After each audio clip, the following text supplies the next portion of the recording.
नमस्कार। आज मैं सुना रही हूँ मुंशी प्रेमचंद जी की कहानी मंदिर और मस्जिद। चौधरी इतरत अली कड़े के बड़े जागीरदार थे। उनके बुजुर्गों ने शाही जमाने में अंग्रेजी सरकार की बड़ी बड़ी खिदमत की थी। उसके बदले में यह जागीर मिली थी। अपने सुप्रबंध से उन्होंने अपनी मिल्कियत और भी बढ़ा ली थी और अब इस इलाके में उनसे ज़्यादा धनीमानी कोई आदमी न था। अंग्रेज हुक्काम जब इलाके में दौरा करने जाते तो चौधरी साहब की मिजाज पुरजी के लिए ज़रूर आते थे, मगर चौधरी साहब खुद किसी हाकिम को सलाम करने न जाते, चाहे वह कमिश्नर ही क्यों न हो।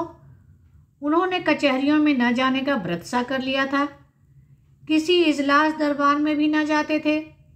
किसी हाकिम के सामने हाथ बांध कर खड़ा होना और उसकी हर एक बात पर जी हुजूर करना उनकी शान के खिलाफ था। वह यथासाध्य किसी मामले मुकदमे में ना पड़ते थे, चाहे अपना नुकसान ही क्यों ना होता हो।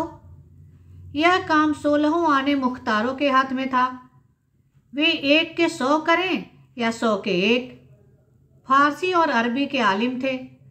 शराए बदे पाबंद, सूद को हराम समझते, 5 वक्त की नमाज अदा करते, 30 रोजे रखते और नित्य कुरान की तलावत करते थे, मगर धार्मिक संकीर्णता कहीं छू तक न गई थी। प्रातःकाल गंगा स्नान करना उनका नित्य का नियम था। पानी बरसे पाला पड़े पर 5 बजे वह कोस भर चलकर गंगा तट पर अवश्य पहुंच जाते। लौटते वक्त अपनी चांदी की सुराही गंगा जल से भर लेते और हमेशा गंगा जल पीते। गंगा जल के सिवा वह और कोई पानी न पीते थे। शायद कोई योगी यति भी गंगा जल पर इतनी श्रद्धा न रखता होगा। उनका सारा घर भीतर से बाहर तक 7वें दिन गौ के गोबर से लीपा जाता। इतना ही नहीं, उनके यहाँ बगीचे में एक पंडित 12 मास दुर्गा पाठ भी किया करते थे। साधु सन्यासियों का आदर सत्कार तो उनके यहाँ जितनी उदारता और भक्ति से किया जाता था, उस पर राजों को भी आश्चर्य होता था। यूँ कहिए कि सदा व्रत चलता था। उधर मुसलमान फकीरों का खाना बावर्ची खाने में पकता था और कोई 100-125 आदमी नित्य एक दस्तरखान पर खाते थे। इतना दान पुण्य करने पर भी उन पर किसी महाजन का 1 कौड़ी का भी कर्ज न था। नियत की कुछ ऐसी बरकत थी कि दिन प्रतिदिन उन्नति ही होती थी। उनकी रियासत में आम हुक्म था कि मुर्दों को जलाने के लिए, किसी यज्ञ या भोज के लिए, शादी ब्याह के लिए सरकारी जंगल से जितनी चाहे लकड़ी काट लो। चौधरी साहब से पूछने की जरूरत न थी। हिंदू असामियों की बारात में उनकी ओर से कोई न कोई जरूर शरीक होता था। नवेद के रुपए बंधे हुए थे। लड़कियों के विवाह में कन्यादान के रुपए मुकर्रर थे। उनको हाथी, घोड़े, तंबू, शामियाने, पालकी, नालकी, फर्श, जाजिमे, पंखे, चंवर, चांदी की महफिली सामान उनके यहाँ से बिना किसी दिक्कत के मिल जाते थे। मांगने भर की देर रहती थी। इस दानी, उदार, यशस्वी आदमी के लिए प्रजा भी प्राण देने को तैयार रहती थी। चौधरी साहब के पास एक राजपूत चपरासी था, भजन सिंह। पूरे 6 फुट का जवान था, चौड़ा सीना, बाने का लठैत, सैकड़ों के बीच में से मार कर निकल आने वाला। उसे भय तो छू भी नहीं गया था। चौधरी साहब को उस पर असीम विश्वास था। यहाँ तक कि हज करने गए तो भी उसे साथ लेते गए। उनके दुश्मनों की कमी न थी। आसपास के सभी जमींदार उनकी शक्ति और कीर्ति से जलते थे। चौधरी साहब के खौफ के मारे वे अपने आसमियों पर मनमाना अत्याचार न कर सकते थे, क्योंकि वह निर्बलों का पक्ष लेने के लिए सदा तैयार रहते थे। लेकिन भजन सिंह साथ हो तो उन्हें दुश्मन के द्वार पर भी सोने में कोई शंका न थी। कई बार ऐसा हुआ कि दुश्मनों ने उन्हें घेर लिया और भजन सिंह अकेला जान पर खेलकर उन्हें बेदाग निकाल लाया। ऐसा आग में कूद पड़ने वाला आदमी भी किसी ने कम देखा होगा। वह कहीं बाहर जाता तो जब तक खैरियत से घर न पहुंच जाए, चौधरी साहब को शंका बनी रहती थी कि कहीं किसी से लड़ न बैठा हो। बस पालतू भेड़े की सी दशा थी, जो जंजीर से छूटते ही किसी न किसी से टक्कर लेने दौड़ता है। तीनों लोक में चौधरी साहब के सिवा उसकी निगाहों में और कोई था ही नहीं। बादशाह कहो, मालिक कहो, देवता कहो जो कुछ थे चौधरी साहब थे। मुसलमान लोग चौधरी साहब से जला करते थे। उनका ख्याल था कि वह अपने दीन से फिर गए हैं।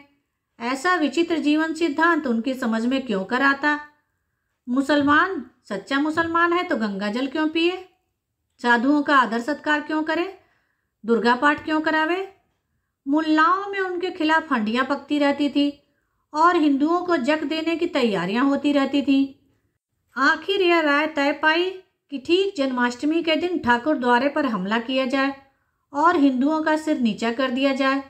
दिखा दिया जाए कि चौधरी साहब के बल पर फूले फूले फिरना तुम्हारी भूल है। चौधरी साहब कर ही क्या लेंगे? अगर उन्होंने हिंदुओं की हिमायत की तो उनकी भी खबर ली जाएगी, सारा हिंदूपन निकल जाएगा। अंधेरी रात थी। कड़े के बड़े ठाकुर द्वारे में कृष्ण का जन्मोत्सव मनाया जा रहा था। एक वृद्ध महात्मा पोपले मुंह से तंबूरों पर ध्रुव पर आलाप कर रहे थे और भक्तजन ढोल मजीरे लिए बैठे थे कि इनका गाना बंद हो तो हम अपनी कीर्तन शुरू करें। भंडारी प्रसाद बना रहा था। सैकड़ों आदमी तमाशा देखने के लिए जमा थे। सहसा मुसलमानों का एक दल लाठियां लिए हुए आ पहुंचा और मंदिर पर पत्थर बरसाना शुरू किया। शोर मच गया। पत्थर कहाँ से आते हैं? ये पत्थर कौन फेंक रहा है? कुछ लोग मंदिर के बाहर निकलकर देखने लगे। मुसलमान लोग तो घात में बैठे ही थे। लाठियां जमानी शुरू की। हिंदुओं के हाथ में उस समय ढोल मंजीरे के सिवा और था ही क्या? कोई मंदिर में आ छिपा, कोई किसी दूसरी तरफ भागा। चारों तरफ शोर मच गया। चौधरी साहब को भी खबर हुई। भजन सिंह से बोले, ठाकुर देखो तो क्या शोरगुल है, जाकर बदमाशों को समझा दो, ना माने तो दो चार हाथ चला देना, मगर खून खच्चर न होने पाए। ठाकुर यह शोरगुल सुनकर दांत पीसकर पड़े रहे थे। दिल पर पत्थर की सिल रखे बैठे थे। यह आदेश सुना तो मुंह मांगी मुराद पाई। शत्रु भंजन डंडा कंधे पर रखा और लपके हुए मंदिर पहुंचे। वहां मुसलमानों ने घोर उपद्रव मचा रखा था।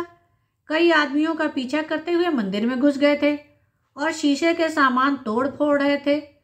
ठाकुर की आंखों में खून उतर आया। सिर पर खून सवार हो गया। ललकारते हुए मंदिर में घुस गया और बदमाशों को पीटना शुरू किया। एक तरफ तो वह अकेला और दूसरी तरफ 50 आदमी। लेकिन वाह रे शेर, अकेले सबके छक्के छुड़ा दिए। कई आदमियों को मार गिराया। गुस्से में उसे इस वक्त कुछ न सूझता था। किसी के मरने जीने की परवाह न थी। मालूम नहीं उसमें इतनी शक्ति कहाँ से आ गई थी। उसे ऐसा जान पड़ता था कि कोई दैवी शक्ति मेरी मदद कर रही है। कृष्ण भगवान स्वयं उसकी रक्षा करने के लिए मालूम होते थे।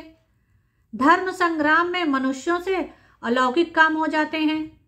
उधर ठाकुर के चले जाने के बाद चौधरी साहब को भय हुआ कि कहीं ठाकुर किसी का खून न कर डाले।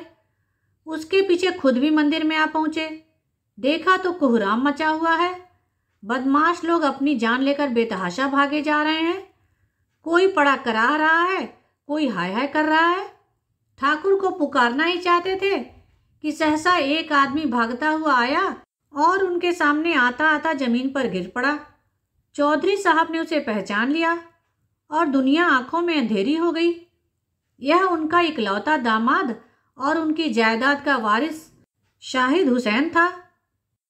चौधरी ने शाहिद को संभाला और जोर से बोला, ठाकुर इधर आओ, लालटेन लालटेन, यह तो मेरा शाहिद है। ठाकुर के हाथ पांव फूल गए। लालटेन लेकर बाहर निकले। शाहिद हुसैन ही थे। उनका सिर फट गया था और रक्त उछलता हुआ निकल रहा था। चौधरी ने सिर पीटते हुए कहा, ठाकुर तूने तो मेरा चिराग ही गुल कर दिया। ठाकुर ने थरथर कांपते हुए कहा, मालिक भगवान जानते हैं मैंने नहीं पहचाना। चौधरी, नहीं, मैं तुम्हारे ऊपर इल्जाम नहीं रखता। भगवान के मंदिर में किसी को घुसने का अख्तियार नहीं है। अफसोस यही है कि खानदान का निशान मिट गया और तुम्हारे हाथों। तुमने मेरे लिए हमेशा अपनी जान हथेली पर रखी और खुदा ने तुम्हारे ही हाथों मेरा सत्यानाश करा दिया।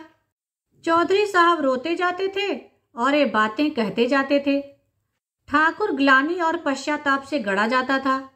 अगर उसका अपना लड़का मारा गया होता तो उसे इतना दुख न होता। मेरे हाथों मेरे मालिक का सर्वनाश हुआ, जिसके पसीने की जगह वह खून बहाने को तैयार रहता था, जो उसका स्वामी ही नहीं इष्ट भी था, जिसके इशारे से वह आग में कूद पड़ सकता था, उसी के वंश की उसने जड़ काट दी।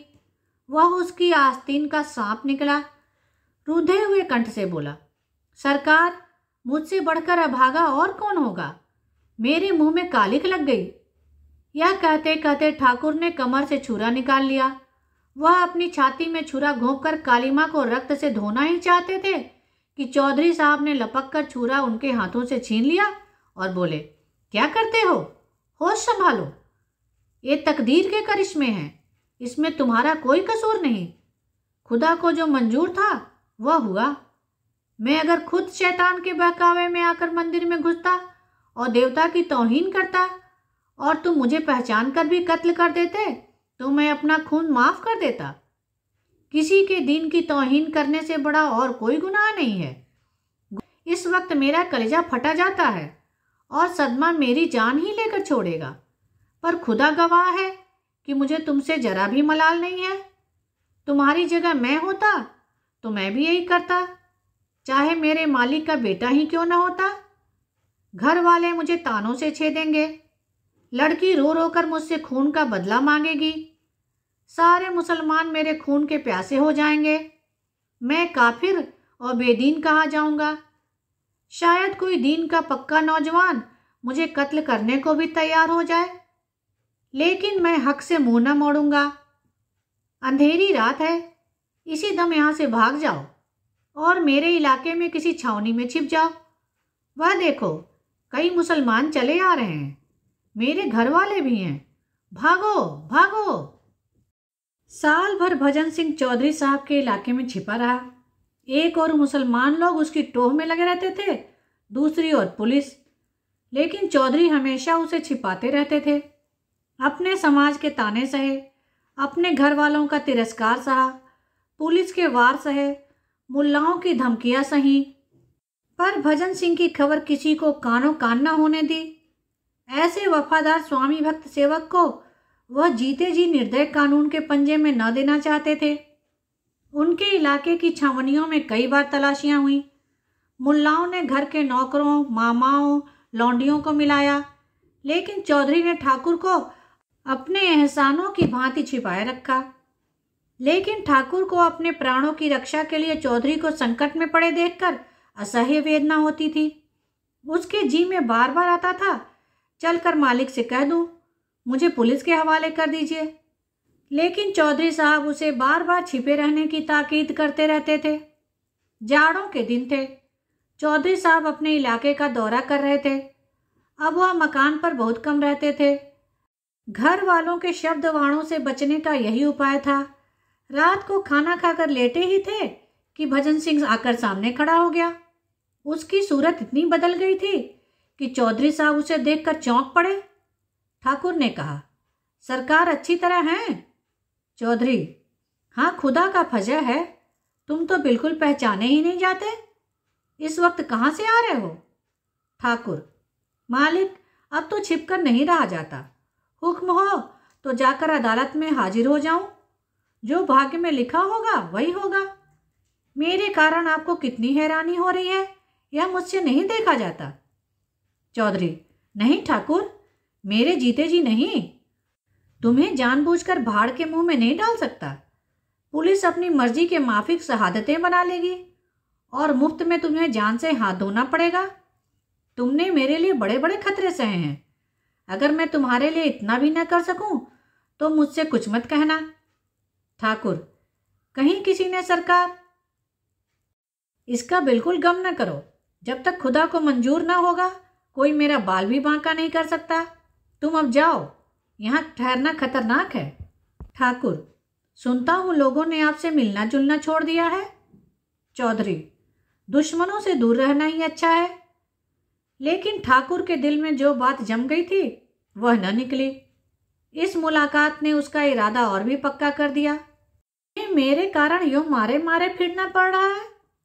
यहाँ इनका कौन अपना बैठा हुआ है जो चाहे आकर हमला कर सकता है। मेरी इस जिंदगानी को धिक्कार है। प्रातःकाल ठाकुर जिला हाकिम के बंगले पर पहुंचा। साहब ने पूछा, तुम अब तक चौधरी के कहने पर छिपा था? ठाकुर, नहीं हुजूर, अपनी जान के खौफ से। चौधरी साहब ने यह खबर सुनी तो सन्नाटे में आ गए। अब क्या हो? अगर मुकदमे की पैरवी न की गई तो ठाकुर का बचना मुश्किल है। पैरवी करते हैं तो इस्लामी दुनिया में तहलका पड़ जाएगा, चारों तरफ से फतवे निकलने लगेंगे। उधर मुसलमानों ने ठान ली कि इसे फांसी दिलाकर ही छोड़ेंगे। आपस में चंदा किया गया। मुल्लाओं ने मस्जिद में चंदे की अपील की, द्वार द्वार झोली बांधकर घूमे। इस पर कौमी मुकदमे का रंग चढ़ाया गया। मुसलमान वकीलों को नाम लूटने का मौका मिला। आसपास के जिलों में लोग जिहाद में शरीक होने के लिए आने लगे।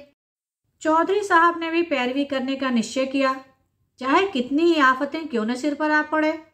ठाकुर उन्हें इंसाफ की निगाह में बेकसूर मालूम होता था और बेकसूर की रक्षा करने में उन्हें किसी का खौफ न था।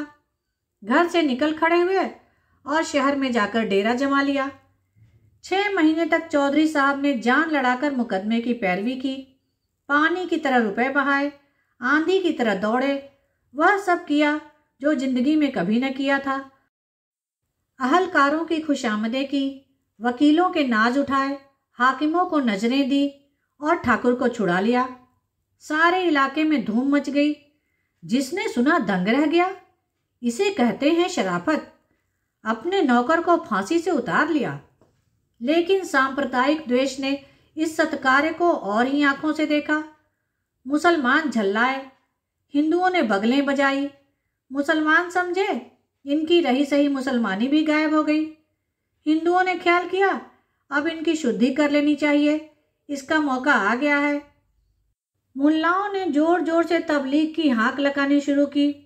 हिंदुओं ने भी संगठन का झंडा उठाया। मुसलमानों की मुसलमानी जाग उठी और हिंदुओं का हिंदुत्व। ठाकुर के कदम भी सरेले में उखड़ गए। मन चले थे ही हिंदुओं के मुखिया बन बैठे। जिंदगी में कभी एक लोटा जल तक शिव को न चढ़ाया था, अब देवी देवताओं के नाम पर लठ चलाने के लिए उद्यत हो गए। शुद्धि करने को कोई मुसलमान न मिला तो 2-1 चमारों को ही शुद्धि करा डाली। चौधरी साहब के दूसरे नौकरों पर भी असर पड़ा। जो मुसलमान कभी मस्जिद के सामने खड़े न होते थे, वे 5 वक्त की नमाज अदा करने लगे। जो हिंदू कभी मंदिरों में झांकते न थे, वे दोनों वक्त संध्या करने लगे। बस्ती में हिंदुओं की संख्या अधिक थी। उस पर ठाकुर भजन सिंह बने उसके मुखिया, जिसकी लाठी का लोहा सब मानते थे। पहले मुसलमान संख्या में कम होने पर भी उन पर गालिब रहते थे, क्योंकि वे संगठित न थे। लेकिन अब वे संगठित हो गए थे। मुट्ठी भर मुसलमान उनके सामने क्या ठहरते। 1 साल और गुजर गया। फिर जन्माष्टमी का उत्सव आया। हिंदुओं को अभी तक अपनी हार न भूली थी। गुप्त रूप से बराबर तैयारियां होती रहती थी। आज प्रातः काल ही से भक्त लोग मंदिर में जमा होने लगे। सबके हाथों में लाठियां थीं। कितने ही आदमियों ने कमर में छुरे छिपा लिए थे। छेड़कर लड़ने की राय पक्की हो गई थी। पहले कभी इस उत्सव में जुलूस न निकला था। आज धूमधाम से जुलूस भी निकलने की ठहरी। दीपक जल उठे थे। मस्जिदों में शाम की नमाज होने लगी थी। जुलूस निकला। हाथी, घोड़े, झंडे, झंडियां, गाजे बाजे सब साथ थे। आगे आगे भजन सिंह अपने अखाड़े के पट्टों को लिया करते चले जाते थे। जामा मस्जिद सामने दिखाई दी। पट्टों ने लाठियां संभाली। सब लोग सतर्क हो गए। जो लोग इधर उधर बिखरे हुए थे आकर सिमट गए। आपस में कुछ कानाफूसी हुई। बाजे और जोर से बजने लगे। जय जयकार की ध्वनि और जोर से उठने लगी। जुलूस मस्जिद के सामने आ पहुंचा। सहसा एक मुसलमान ने मस्जिद से निकलकर कहा, नमाज का वक्त है, बाजे बंद कर दो। भजन सिंह, बाजे न बंद होंगे। मुसलमान, बंद करने पड़ेंगे। भजन सिंह, तुम अपनी नमाज क्यों नहीं बंद कर देते? मुसलमान, चौधरी साहब के बल पर मत फूलना, अब की होश ठंडे हो जाएंगे। भजन सिंह, चौधरी साहब के बल पर तुम फूलो, यहाँ पर अपने ही बल का भरोसा है, यह धर्म का मामला है। इतने में कुछ और मुसलमान निकल आए और बाजा बंद करने का आग्रह करने लगे। इधर और जोर से बाजे बजने लगे। बात बढ़ गई। एक मौलवी ने भजन सिंह को काफिर कह दिया। ठाकुर ने उसकी दाढ़ी पकड़ ली। फिर क्या था, सूरमा लोग निकल पड़े। मारपीट शुरू हो गई। ठाकुर हल्ला मारकर मस्जिद में घुस गए और मस्जिद के अंदर मारपीट होने लगी। यह नहीं कहा जा सकता था कि मैदान किसके हाथ रहा। हिंदू कहते थे हमने खदेड़ खदेड़ कर मारा, मुसलमान कहते थे हमने वह मार मारी कि फिर सामने नहीं आएंगे। पर इन विवादों के बीच एक बात मानते थे और वह थी ठाकुर भजन सिंह की अलौकिक वीरता। मुसलमानों का कहना था कि ठाकुर न होता तो हम किसी को जिंदा न छोड़ते। हिंदू कहते थे ठाकुर सचमुच महावीर का अवतार है। इसकी लाठियों ने उन सबों के छक्के छुड़ा दिए। उत्सव समाप्त हो चुका था। चौधरी साहब दीवान खाने में बैठे हुक्का पी रहे थे। उनका मुंह लाल था, त्योरियां चढ़ी हुई थी और आंखों से चिंगारियां निकल रही थीं। खुदा का घर नापाक किया गया, यह ख्याल रह रहकर उनके कलेजे को भसोसता था। खुदा का घर नापाक किया गया। जालिमों को लड़ने के लिए क्या नीचे मैदान में जगह न थी? खुदा के पाक घर में यह खून खच्चर, मस्जिद की बेइज्जती। मंदिर भी खुदा का घर है और मस्जिद भी। मुसलमान किसी मंदिर को नापाक करने के लिए सजा के लायक हैं, तो क्या हिंदू मस्जिद को नापाक करने के लिए सजा के लायक नहीं? और यह हरकत ठाकुर ने की। इसी कसूर के लिए तो उसने मेरे दामाद का कत्ल किया। मुझे मालूम होता कि उसके हाथों ऐसा फल होगा तो मैं उसे फांसी पर चढ़ने देता। क्यों उसके लिए इतना हैरान, इतना बदनाम, इतना जेरबार रहा? ठाकुर मेरा वफादार नौकर है। उसने बारहा मेरी जान बचाई है। मेरे पसीने की जगह खून बहाने को तैयार रहता है। लेकिन आज उसने खुदा के घर को नापाक किया है और उसे इसकी सजा मिलनी चाहिए। इसकी सजा क्या है? जहन्नुम। जहन्नुम की आग के सिवा इसकी और कोई सजा नहीं हो सकती। जिसने खुदा के घर को नापाक किया उसने खुदा की तौहीन की। खुदा की तौहीन। सहसा ठाकुर भजन सिंह आकर खड़े हो गए। चौधरी साहब ने ठाकुर को क्रोधोन्मत्त आंखों से देखकर कहा, तुम मस्जिद में घुसे थे? भजन सिंह, सरकार, मौलवी लोग हम लोगों पर टूट पड़े थे। चौधरी, मेरी बात का जवाब दो जी, तुम मस्जिद में घुसे थे? भजन सिंह, जब उन लोगों ने मस्जिद के भीतर से हमारे ऊपर पत्थर फेंकना शुरू किया तब हम लोग उन्हें पकड़ने के लिए मस्जिद में घुस गए। चौधरी, जानते हो मस्जिद खुदा का घर है। भजन सिंह, जानता हूं हुजूर, क्या इतना भी नहीं जानता? चौधरी, मस्जिद खुदा का वैसा ही पाक घर है जैसे मंदिर। भजन सिंह ने इसका कुछ जवाब न दिया। चौधरी, अगर कोई मुसलमान मंदिर को नापाक करने के लिए गर्दन जदनी है तो हिंदू भी मस्जिद को नापाक करने के लिए गर्दन जदनी है। भजन सिंह इसका भी कुछ जवाब न दे सका। उसने चौधरी साहब को कभी इतने गुस्से में न देखा था। चौधरी, तुमने मेरे दामाद का कत्ल किया और मैंने तुम्हारी पैरवी की। जानते हो क्यों? इसलिए कि मैं अपने दामाद को उस सजा के लायक समझता था जो तुमने उसे दी। अगर तुमने मेरे बेटे को या मुझी को उस कसूर के लिए मार डाला होता तो मैं तुमसे खून का बदला न मांगता। वही कसूर आज तुमने किया है। अगर किसी मुसलमान ने मस्जिद में तुम्हें जहन्नुम में पहुंचा दिया होता तो मुझे सच्ची खुशी होती। लेकिन तुम बेहया की तरह वहां से बचकर निकल आए। क्या तुम समझते हो खुदा तुम्हें इस फल की सजा न देगा? खुदा का हुक्म है कि जो उसकी तौहीन करे उसकी गर्दन मार देनी चाहिए। यह हर एक मुसलमान का फर्ज है। चोर अगर सजा ना पावे तो क्या वह चोर नहीं है? तुम मानते हो या नहीं कि तुमने खुदा की तौहीन की? ठाकुर इस अपराध से इनकार न कर सके। चौधरी साहब के सत्संग ने हठ धर्मी को दूर कर दिया था। बोले, हाँ साहब, यह कसूर तो हो गया। चौधरी, इसकी जो सजा तुम दे चुके हो वह सजा खुद लेने के लिए तैयार हो? ठाकुर, मैंने जानबूझकर तो दूल्हे मियाँ को नहीं मारा था। चौधरी, तुमने न मारा होता तो मैं अपने हाथों से मारता, समझ गए? अब मैं तुमसे खुदा की तौहीन का बदला लूँगा। बोलो, मेरे हाथों चाहते हो या अदालत के हाथों? अदालत से कुछ दिनों के लिए सजा पा जाओगे। मैं कत्ल करूँगा। तुम मेरे दोस्त हो। मेरे दिल को कितना रंज है यह खुदा के सिवा और कोई नहीं जान सकता, लेकिन मैं तुम्हें कत्ल करूँगा। मेरे दीन का यह हुक्म है। यह कहते हुए चौधरी साहब तलवार लेकर ठाकुर के सामने खड़े हो गए। विचित्र दृश्य था। एक बूढ़ा आदमी, सिर के बाल पके, कमर झुकी, तलवार लिए एक देव के सामने खड़ा था। ठाकुर लाठी के एक ही वार से उनका काम तमाम कर सकता था, लेकिन उसने सिर झुका दिया। चौधरी के प्रति उसके रोम रोम में श्रद्धा थी। चौधरी साहब अपने दीन के इतने पक्के हैं, इसकी उसने कभी कल्पना तक नहीं की थी। उसे शायद धोखा हो गया था कि यह दिल से हिंदू है। जिस स्वामी ने उसे फांसी से उतार लिया, उसके प्रति हिंसा या प्रतिकार का भाव उसके मन में क्यों कर आता? वह दिलेर था और दिलेरों की भांति निष्कपट था।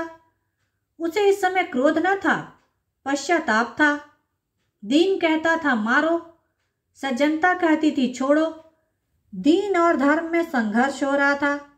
ठाकुर ने चौधरी को असमंजस में देखा। गदगद कंठ से बोला, मालिक, आपकी दया मुझ पर हाथ न उठाने देगी। अपने पाले हुए सेवक को आप मार नहीं सकते, लेकिन यह सिर आपका है। आपने इसे बचाया था, आप इसे ले सकते हैं। यह मेरे पास आपकी अमानत थी। वह अमानत आपको मिल जाएगी। सवेरे मेरे घर किसी को भेजकर मंगवा लीजिएगा। यहाँ दूंगा तो उपद्रव खड़ा हो जाएगा। घर पर कौन जानेगा किसने मारा। जो भूल चूक हुई उसे क्षमा कीजिएगा। यह कहता हुआ ठाकुर वहां से चला गया। धन्यवाद। मेरे चैनल को लाइक करें, शेयर करें और सब्सक्राइब करें, जिससे सभी कहानियाँ आपको समय पर मिल जाएं।